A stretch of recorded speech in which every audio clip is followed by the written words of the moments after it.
tema que foi me proposto é um tema juntando tudo, entendendo a anestesia e aplicando esse conceito para a segurança. Até injusto entender tudo sobre anestesia, aplicar esse conceito em 20 minutos. O professor me deu 15, porque falou que 5 já foram aqui. E, na verdade, de tudo isso, o que é mais louvável é que eu fui ex-residente lá da Unifesp e tive o doutor Eduardo como meu professor.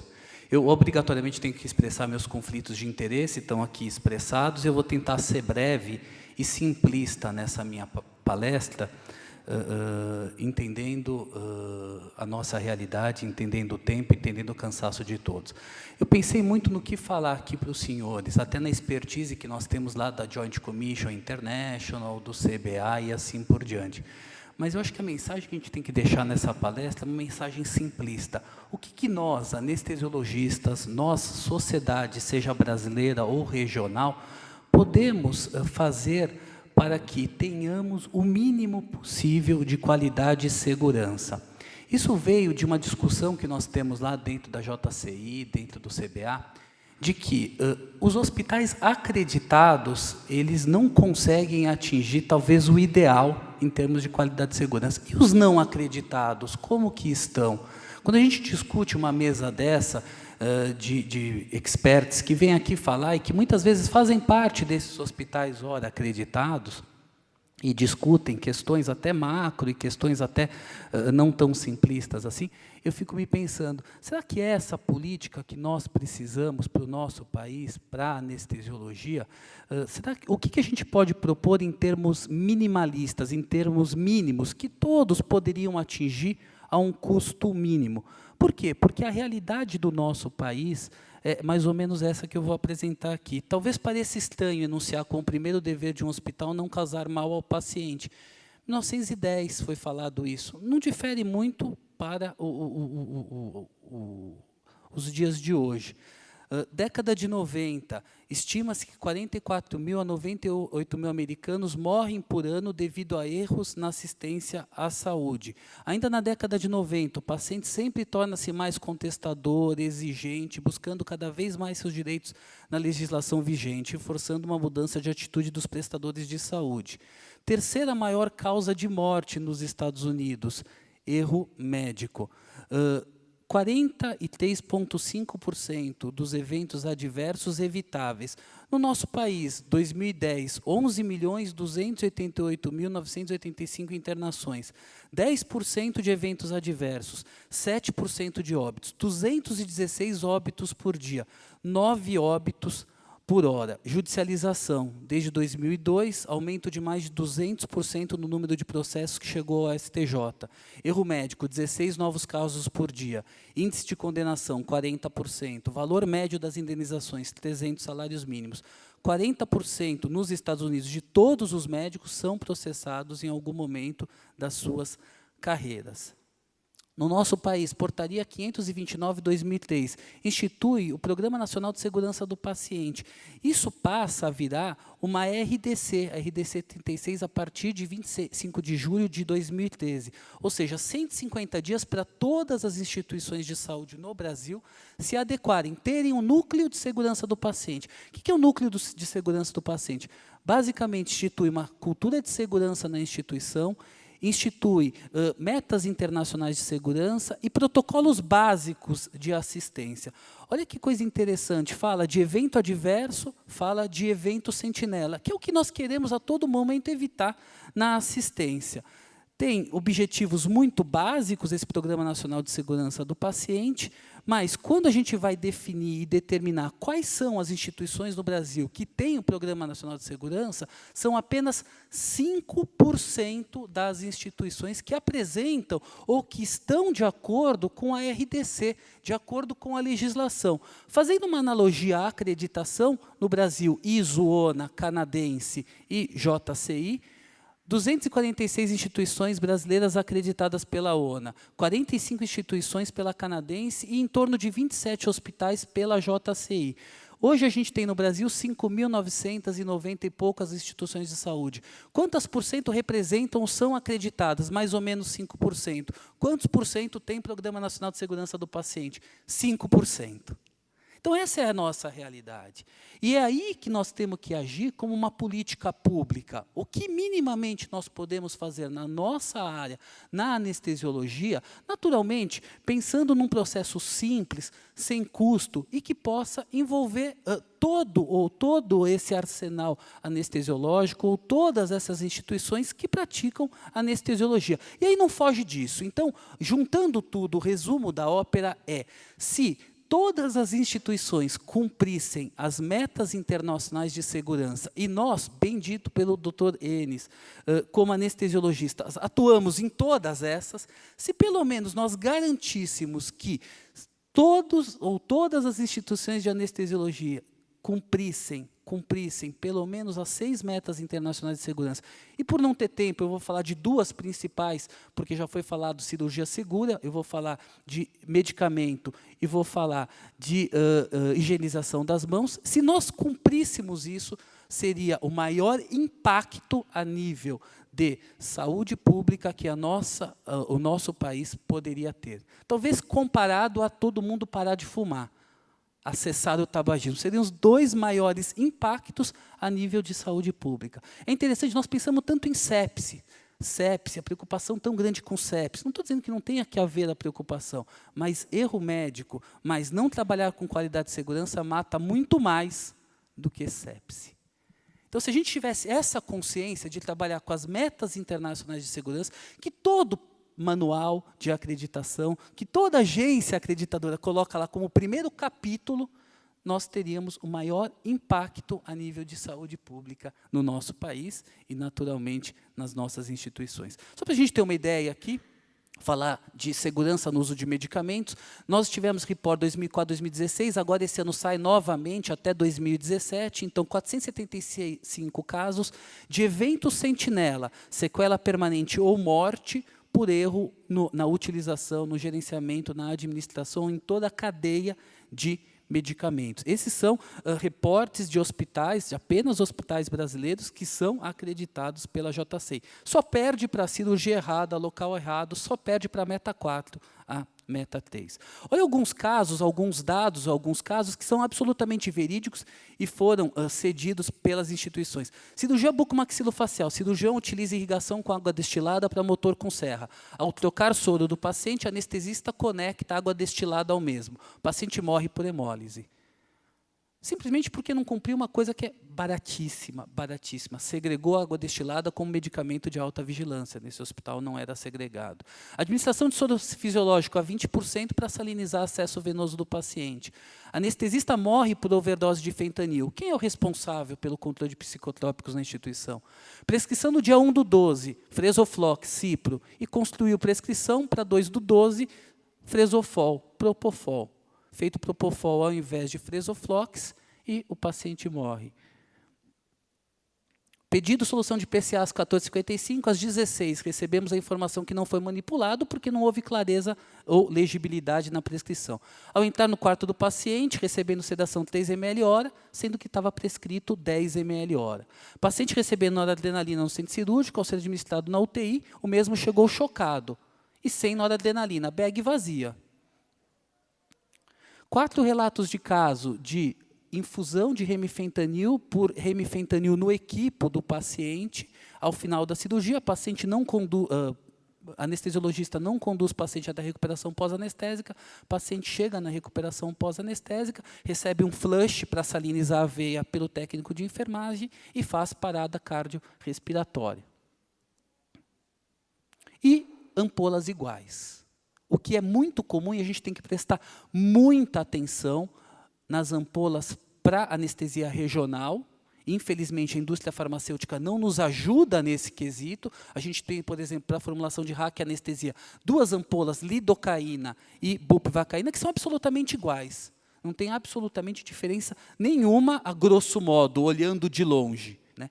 E a outra questão é a insistência de dispensários contendo muitos medicamentos, e aí eu chamo a atenção dos senhores para um medicamento que é a noradrenalina. A gente, invariavelmente, vai fazer auditoria, abre essa gaveta e vê ali 20, 30, 40 ampolas de noradrenalina. Para que tudo isso? Porque se eu tiver uma parada cardíaca, tiver um problema, eu tenho noradrenalina. Quantas paradas cardíacas você teve no último ano? Nenhuma. Quando tem uma parada cardíaca, não vem um carrinho de parada? Vem. Não tem noradrenalina no carrinho? Tem. Por que você tem 20, 30 dentro da tua gaveta? Você vai errar. Você vai errar, porque errar é humano. O ser humano vai errar. Se tiverem 30, 40 ampolas, ele vai errar. Naturalmente, essas gavetas têm que ter o que é estritamente necessário. Quanto mais tem, mais você erra, mais necessariamente você é induzido ao erro. Prestar muita atenção com a questão de equipamento de anestesia. Esse é um trabalho que teve investigação completa em 2.253 casos de morte de evento sentinela por uso inadequado de equipamento, sendo que 19 pacientes morreram porque o anestesiologista não sabia manipular o equipamento. Eu acho meio interessante isso. O indivíduo voa Airbus A319, 320. Ele passa para o A330, ele tem que fazer horas de voo, ficar como copiloto, fazer simulador e assim por diante. O nosso hospital ele compra um equipamento sofisticado, moderno de anestesia, e você, anestesiologista, invariavelmente está habilitado para utilizar aquilo, está habilitado para fazer aquilo. Cadê o treinamento disso? Quanto tempo eu preciso treinar para fazer ultrassom, para ter essa concessão de privilégio, para poder utilizar aquele aparelho? Chamando a atenção que podem existir esses erros. E os erros grosseiros, né, que acabam caindo na mídia. Um erro de medicamento todos os dias na mídia. Esse é um erro que ficou muito conhecido aqui no nosso país, que foi aquela infusão de vaselina ao invés de soro fisiológico para uma criança e, naturalmente, essa criança veio a falecer. Culpa do técnico de enfermagem. Ele que fez errado. Será que a culpa é dele mesmo? Ou será que isso é uma culpa de processo? Será que o soro deveria estar condicionado junto com a vaselina? Será que a identificação correta é essa? Será que deveria estar no mesmo lugar? E depois, como que trataram isso? E o efeito da segunda vítima? E assim por diante. Né? De tal sorte que, assim, os problemas, estima que ocorram nos Estados Unidos pelo menos 1,5 milhões de eventos relacionados a medicamento por ano, aumento no tempo de internação, procedimentos não previstos, possíveis danos irreversíveis nas funções orgânicas, dor e sofrimento dos pacientes e suas famílias quando há uma consequência grave desses eventos. É muito comum falha de leitura de embalagem, identificação do paciente, parâmetro vital antes da administração do medicamento, velocidade de infusão, diluição do medicamento, incompatibilidade de droga. Por que eu estou batendo tanto nisso? Os erros mais frequentes estão relacionados à dose errada, hora errada, frequência errada, omissão de medicamento, medicamento errado. Por que a gente bate tanto em medicamento? Porque o anestesiologista é o único médico que, ao mesmo tempo que prescreve, ele mesmo administra os seus medicamentos. E aí existem algumas distócias, quer dizer, eu cobro tanto do técnico de enfermagem que está lá no andar administrando o medicamento. Técnica de asepsia, manipulação da via do paciente, manipulação do medicamento, bancada adequada para preparo do medicamento, local adequado para preparo do medicamento, uso de luva, lavagem das mãos. Mas eu, anestesiologista, invariavelmente não preciso de nada disso. Eu não quis nem trazer aqui algumas fotos que a gente tem de algumas bancadas aí, de alguns colegas fazendo anestesia. É absolutamente impraticável. Como que você consegue preparar medicamento nesse lugar? É a mesma coisa, não tem diferença nenhuma, fazer o medicamento no andar e fazer o medicamento ali no centro cirúrgico. Como prevenir? O paciente tem sempre o direito de se recusar a administração de medicamento. Quando o paciente recusar o medicamento, o profissional deve orientá-lo sobre o motivo da prescrição do medicamento e a importância desse para o tratamento. Os casos de recusa em receber o medicamento prescrito devem ser registrados em prontuário e o médico deve ser comunicado. Evite distrações e interrupções, são 25% das falhas. É fundamental que o profissional que iniciou a administração do medicamento termine o procedimento. Passagem de plantão, gravem, registrem a passagem de plantão na vossa ficha. Evitem passar plantão, evitem não acabar o seu procedimento, evitem interromper a administração do medicamento no meio da administração de medicamento. É importante estar sempre alerta a possíveis reações adversas, alergias e aos cuidados relacionados ao período de infusão do medicamento. Por exemplo, controle de gotejamento, programação da bomba, indisponibilidade da via e outros. Identificação, é tudo muito simples, não custa nada. Identifiquem sempre as suas seringas e os seus soros. A gente faz o trabalho em um hospital aqui em São Paulo que é acreditado. A gente foi fazer uma auditoria nessa questão de identificação pelos anestesiologistas. Quando você pergunta para o colega, você identifica os teus medicamentos? Lógico que sim, sempre, 100% das vezes. Não tivemos nenhuma resposta adversa quanto a isso. Quando a gente foi ver, a última vez que compramos etiqueta para identificar os medicamentos, 2002. Mas por que você não compra mais etiqueta? Ué, doutor, ninguém pede, tem um monte lá no centro cirúrgico. Aliás, se o senhor puder dar fim nelas, para mim, é muito melhor. Bom, tudo bem, pode ser que o nosso anestesiologista não esteja identificando com etiqueta, talvez esteja usando outro método para identificar.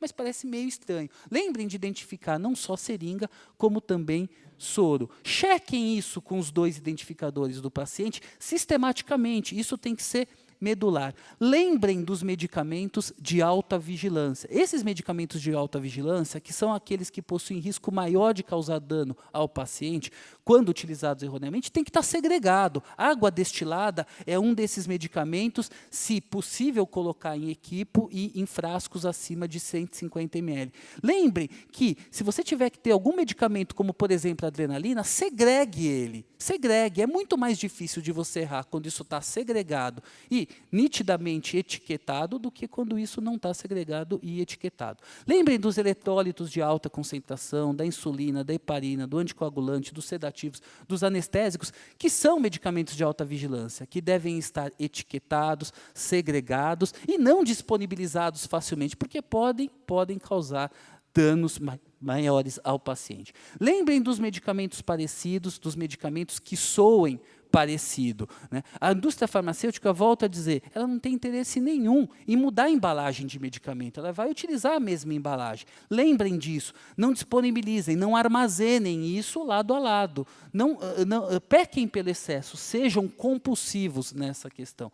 Prefiram medicamentos que possam ser rastreados com código de barra e o mais pronto possível para o uso. Se possível, naturalmente, os que estão em dispensário eletrônico ou que venham prontos para o uso e que possam ser rastreados em toda a fase de gerenciamento até o final dessa cadeia de medicamentos. E lembrem que todo medicamento feito deve ser registrado. E, naturalmente, registrem isso de forma absolutamente legível, uma vez que uma grande parte dos erros é por não entendimento do que absolutamente foi escrito, diferente de quando se utiliza, por exemplo, os prontuários eletrônicos. Lembrem que quando não tem registro, o medicamento não foi feito. Como evitar? Doses individuais, etiqueta, treinamento, várias checagens, via de administração, gerenciamento de risco. Mas o principal de tudo, notificação. Notifiquem os seus erros. Mas eu vou constituir prova contra mim mesmo? Não, absolutamente não. Isso está servindo como atenuante em jurisprudência para vários processos, quando você notificou, quando você fez alguma coisa para mudar. O que o paciente quer? O paciente quer que você garanta que isso nunca mais vai acontecer com nenhum outro paciente e que a instituição está fazendo alguma coisa para melhorar. Nós, como instituição, podemos fazer isso como? Sabendo do que está acontecendo, recebendo a notificação. Finalizando, eu queria falar um pouquinho da redução de risco de infecção. Higienização das mãos. 60% a 65% dos médicos higienizam as mãos. Uma questão que eu sempre pensei e gostaria que alguém me desse uma resposta. O médico anestesiologista, ele mexe no sistema nervoso central do paciente, quando vai fazer um bloqueio, por exemplo, uma raquianestesia. E ele não precisa lavar as mãos, ele simplesmente calça uma luva e vai lá e faz a raquianestesia. O cirurgião vai mexer na cavidade abdominal, às vezes cheio de fezes a cavidade abdominal. Ele vai, ele se paramenta, ele põe luva, ele tem técnica séptica e assim por diante. Né? Quer dizer, nós temos que nos preocupar mais com isso, com a higienização das mãos, com a técnica para a realização dos nossos procedimentos. É muito difícil você colocar ônus de causa, quer dizer, foi aquele anestesiologista que causou aquela infecção. Ninguém se acusa, ninguém levanta a mão dizendo isso. Mas quantas infecções nós não somos responsáveis? Né?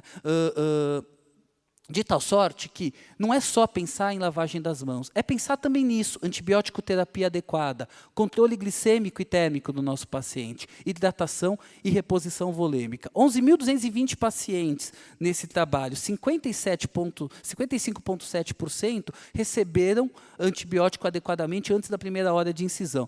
9,6% quando precisavam ter repique na quarta hora, apenas 9,6% receberam antibiótico profilático. Controle térmico, paciente com diminuição de 1,9% da temperatura central. Para pacientes hipotérmicos, aumenta em 16% a chance de infecção. E controle glicêmico, inexorável, reduz mortalidade, um dos motivos porque reduz risco de infecção no pós-operatório. E o custo de tudo isso? Isso tudo custa muito caro? Não, absolutamente não. Isso tudo custa quase nada. Concordo com vocês que algumas questões relacionadas a medicamento talvez custem. O dispensário eletrônico, o código de barra, o processo do código de barra, a cadeia de suprimentos. Mas, frente aos custos, o quanto a anestesia custa? A anestesia custa 3% do procedimento total. Quer dizer, não se justifica. Nada em anestesia se justifica economizar, porque o custo é muito pequeno. A gente normalmente vai em instituições onde o anestesiologista faz tudo com uma só seringa. Eu faço toda a minha anestesia com uma só seringa. Uma vez eu perguntei para o colega, quanto que você acha que você está economizando? Ao invés de usar uma seringa, usar 10 seringas. Aí eu estou economizando muito. Sabe quanto custa uma seringa da melhor que tem, siliconada? 50 centavos, mais ou menos, uma seringa de 20 ml. Qual é a economia frente aos custos indiretos de infecção, de lesão, de evento adverso e de evento sentinela? Lembrar, olha os custos dos eventos adversos. Ocorrem 11% das admissões por ano.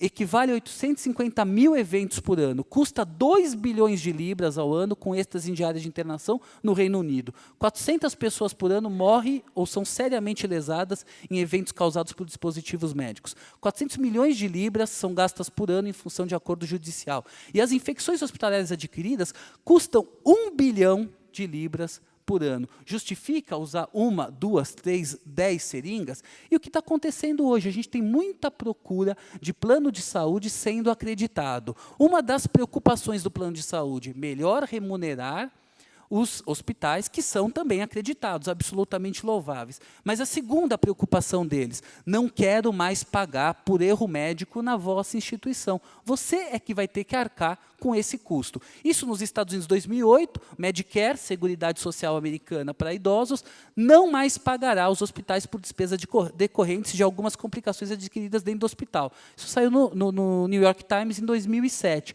No Brasil, rapidamente, isso vai ser uma realidade. É simples, o processo é simples. Agir a nível de saúde pública é agir a nível do que é simples, do que é exequível, não só nos hospitais acreditados, mas no que é exequível a nível do nosso país, de todas as instituições de saúde do nosso país. É fácil, é possível e não custa muito dinheiro. Muito obrigado.